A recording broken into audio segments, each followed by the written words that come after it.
It's a new year, but will it be the same story at the Meridian Regional? 5 of the top women in the sport have been dominating in Madrid, but only 4 return in 2017. New challengers will emerge, including a Games veteran from Abu Dhabi who is making her individual debut. The fittest man in Iceland put on a dominant performance last year en route to his 3rd trip to the CrossFit Games. But a talented and experienced group from the Africa region is poised to keep him from another victory in Spain. The Meridian Regional, live from Madrid.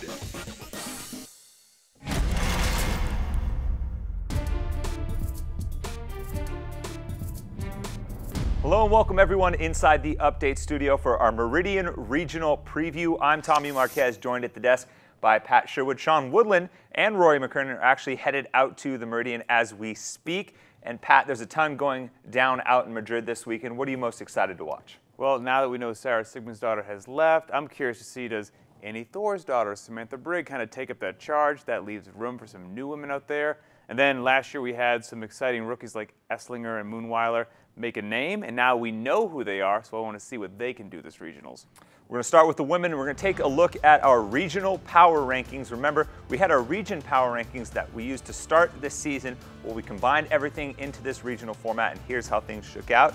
The women on these power rankings for the Meridian specifically ranked 4th out of 8. That's just ahead of the middle of the pack there. And let's take a look actually now at the qualifiers from the Meridian Regional in 2016. At the top, Sara Sigmundsdottir obviously departed to the Central. We saw her throw down last week. Then behind her, Annie Thorsdottir, Kristen Holte, Sam Briggs, and Turi Helgadottir. Pat, when you look at this list of very qualified athletes, which one do you think has the best chance of staying in the top 5? I've got to go with both the data and my heart on this one. I'm picking Samantha Briggs, a 2013 fittest woman on earth, is now a Masters athlete. So keep that in mind when I say how incredible she is. She took 12th worldwide in the Open this year. Bear in mind, she's won the Worldwide Open twice and taken 2nd as well. Last year had a phenomenal finish at the Games. She took 4th place. And looking to regionals this year, I think the events play out very well for her. The only areas that she got dinged last year was on the snatch ladder and then the heavy overhead squats on event 6. We all know, of course, there's no heavy barbell this year. So with some strict handstand push-ups, a lot of ring muscle-ups, Samantha Briggs, I mean, that's just one right down the middle for her. I don't disagree with you there. With Sara Sigmundsdottir departing to the Central, a spot opens up, and here are some notable athletes who will be looking to fill that void. Jamie Green, most notably your 2016 Open winner on the women's side. Emma McQuaid, Laura Horvath, your next 2 highest finishers at the regional as individuals.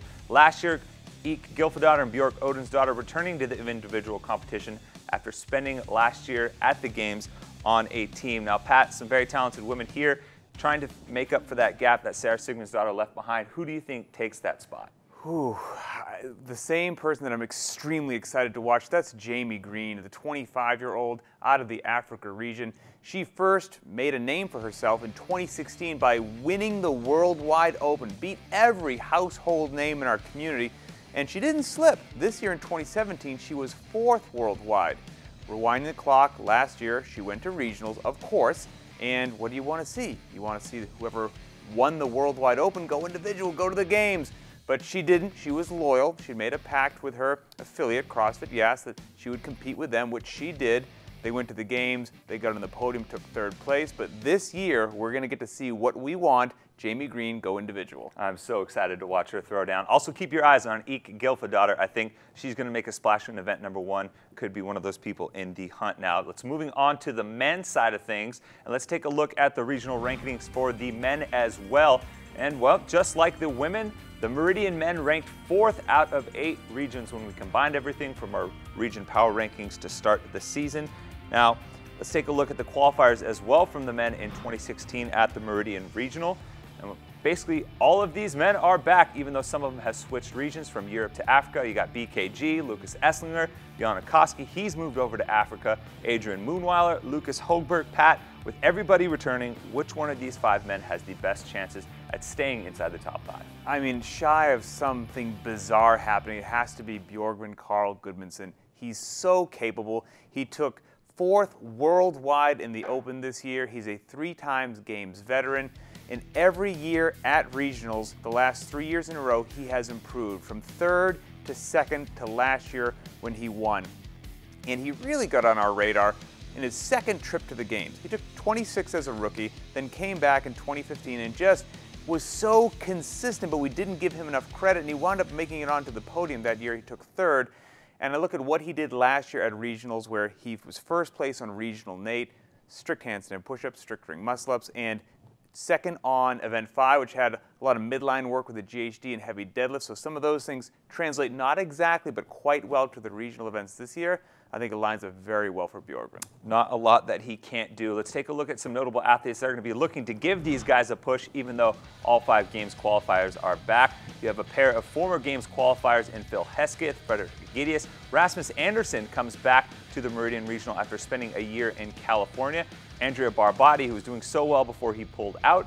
And then Stefano Migliorini, your 6th place finisher from the regional last year. Now, Pat, with a ton of talent here in these notable athletes, who do you think has the best chance of maybe bumping one of these guys out in the top 5? I'm going to go with Migliorini on this one.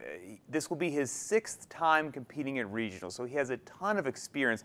Last year he was so close. He took 6th place, and the events that hurt him were events 1 and event 6. Event 1 was the heavy snatch ladder, and 6 was the chip with the heavy overhead squats. Again, no heavy barbells this year. I think it plays very well for him. And again, I placed a lot of emphasis on the open. He took 41st worldwide, which is as legitimate as anyone we've seen qualify the last couple of weekends. That's going to do it for us today. Remember, you guys can catch the Meridian Regional live streamed at games.crossfit.com. We'll be checking in with you guys tomorrow to preview the West and the Atlantic Regionals. For Pat Sherwood, I'm Tommy Marquez, and we'll see you guys next time.